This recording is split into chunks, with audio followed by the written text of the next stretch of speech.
wind has changed so quickly. One of the guys, seeing Lin Guangyao jump up, curiously asked, Lin Xiao, what's in the message? He trembled as he replied, something came up at my house, Miss Cow. I can't drink with you guys anymore. See you another time. Xing Haikiao, seeing this, also stood up and asked, aren't you my cousin? What's going on? He angrily retorted, don't ask. You go too. Your aunt and uncle are looking for you. Shi Haikiao blankly replied, no way, they didn't call me. Lin Guangyao bitterly glared at Chen Yuan and thought, this cousin of mine can't read the room. Whatever, I'm too lazy to argue with him. It's that bastard Chen Yuan though. If he had this much money, why was he pretending to be a taxi driver? He stole all the attention tonight, damn it. That noob was so confused when he questioned him earlier. He thought, why did Lin Xiao have such a strong reaction? He went over to Li Yuhang and said, Li Xiao, what was that message? Let me see. As soon as he saw it, he opened the door and stepped outside, leaving behind only one sentence. Something came up at my house, I gotta go. The others immediately understood and stood up, saying, me too, Li Xiao. Let's hang out next time. Xie Haikiao turned around, confused. Aren't you guys? What's going on? Why is everyone leaving? Chen Na next to him said, let's go too. Xie Haikiao followed Chen Na, still puzzled, and asked, what did you say? How did you know they were looking at a transfer message? You didn't even see the message. Chen Na finally revealed, Chen Yuan ordered a McLaren from me yesterday and paid for it in full. He was shocked when he heard this, grabbing her hand and saying, really? Is that true? Chen Na coldly said. Why would I lie to you? I still have his car purchase contract. He got annoyed when he heard this and scolded her. Nah, I'm not blaming you, but if you know a rich young master like that, you should tell me immediately. It's your fault for not handling this properly. Next time, Chen Na coldly shook off his hand and sharply said, next time what? Shi Haiji?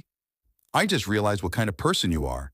Consider me having met the wrong person. Don't contact me anymore. Scene changed to inside the VIP room. Li Yuhang sat down, put his arm around Chen Yuan's shoulder and said, if I'd known you were this rich, I wouldn't have organized this gathering today.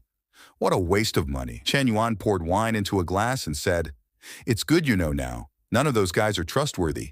They're good for playing around, but they can't do anything when things get serious. Chen Yuan turned and smiled, opening his mouth and saying, tell me about your idea for opening a quiet bar a year ago.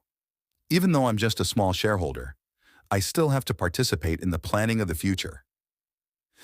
Li Yuhang agreed with a bright smile. Okay, I'll tell you about the plan first. For the next half hour, Chen Yuan discussed the decoration style and operation situation with Lin Yuhang. After a brain dump, Yu Hang rubbed his head in frustration and blurted out, you son of a gun are really something. Going to university wasn't a waste. You're so insightful in business.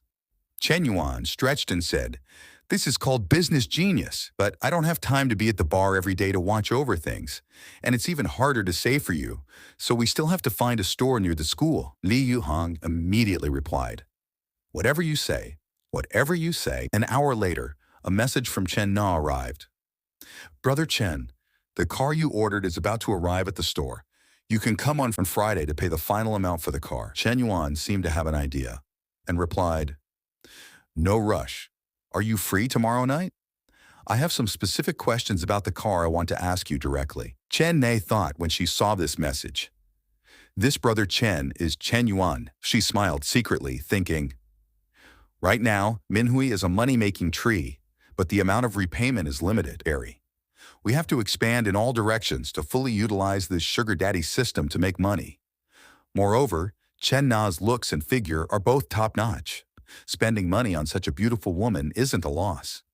Thinking this, he sent the address to Chen Na, tomorrow, tea restaurant, 4th floor, Guaojin Shopping Center. The next day, she arrived early as scheduled. She sat by the window, resting her chin in thought.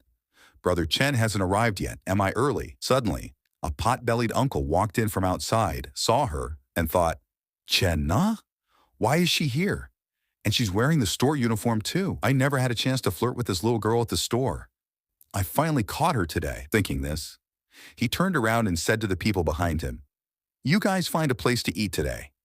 I have some business to take care of. He was the general manager of Chen Na's 4S store, named Zhang Jinyong. The people behind him immediately understood and said, President Zhang, you go ahead with your work. We'll go first then. After that group of people left, they were still discussing among themselves, do you think Chen Na will agree to President Zhang? I don't think so. Chen Na doesn't seem like that kind of person. Another colleague said, that's not necessarily true. Would a girl come to a place like this alone to eat? The other person still didn't understand and asked, what do you mean? The other person started to explain. Maybe Chen Na came to create a chance encounter, deliberately letting Zhang Jinyong run into her. The colleague laughed loudly when he heard this and said, Chen Na usually looks very serious.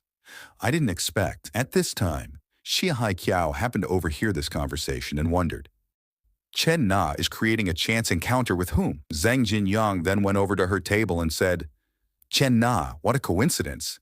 You're here to eat too? Are you alone?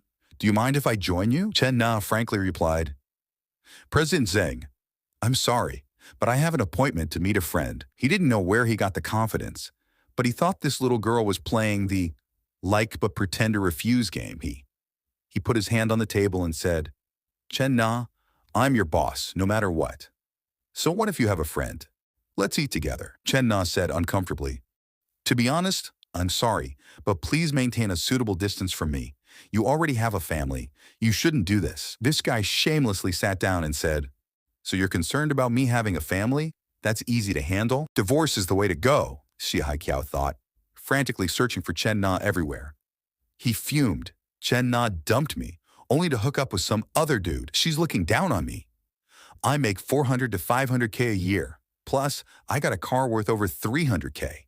What the heck am I lacking? He stormed up to the 4th floor, only to be utterly enraged by what he saw inside. Holy crap, I lost to this pig. Xi Haiqiao charged in, pointing his finger at Zhang Jinyong and yelling, you too, face dogs, so you've been secretly having an affair behind my back. Chen Na blankly asked, what are you talking about? Zhang Jinyong, annoyed by the interruption, retorted, and who the heck are you? Without another word, Xi Haiqiao lunged forward and punched the old geezer, shouting with bitterness, I should be asking you who the heck you are. Not one to back down. Zhang Jinyong grabbed Xi Haiqiao's collar and snapped, where did this mad dog come from? You dare hit me. Chen Yuan walked in and, seeing the chaotic scene, was stunned. He thought to himself, Xia Haiqiao's here. What the heck is going on? He analyzed the situation. Caught in the act. Or is this fat dude a scapegoat? Otherwise, I'd be the one lying on the floor right now. Seeing Chen Na approaching, Chen Yuan quickly pulled her away, saying, Mess, Chen, let's go. Don't worry about them. Let's get out of here. A while later, they were outside. Chen Na drove and began to explain, actually, Xi Haiqiao and I were only together for half a month. I only realized how awful his character was after that one meal. But luckily, I broke up with him that night. Chen Yuan nodded in agreement. It's good to find out what someone's really like early on. It's over now, so don't worry about it. Chen Na looked worried. It's not over, though. Zhang Jinyong, the guy who got hit, is my boss. Now that he's been beaten for no reason, who knows how he'll target me in the future, Chen Yuan suggested. That kind of boss isn't worth working for. You should just find another job. She lowered her eyes and replied, it's not that easy to find a job these days. I'd have to start all over. All the customers I've built up over the years would be wasted. They drove past a flower shop by the roadside. Chen Na stared blankly out the window and said, actually, being a salesperson is exhausting after a while. I want to switch to a different job, like running a cafe or something now. If I'm in a good mood, I do a lot of business. If I'm not, I just close up shop. How great would that be? Too bad opening a cafe costs 300 to 400K. I don't know how long it would take to save up that much. Chen Yuan asked with interest. You want to open a cafe? It's okay if you don't have enough money. What if someone wanted to invest? In his heart, he thought. Besides the 700K I gave to Li Yuhang, I still have 300K specifically for investments. Chen Na didn't take him seriously and laughed. Then I'd quit my job immediately and work for him without hesitation, Chen Yuan said seriously. Okay, then quit your job tomorrow. I'll invest 300K to open a cafe, and you can work for me from now on. Zhao Yuan's hand, which had been slapping his thigh, stopped abruptly. The number above Chen Na's head jumped straight to 64, and she gasped in surprise. Chen Yuan, on the other hand, was ecstatic, thinking to himself, I was a little worried that I wouldn't be able to get her affection all the way here. Here comes a money tree, Chen Na asked in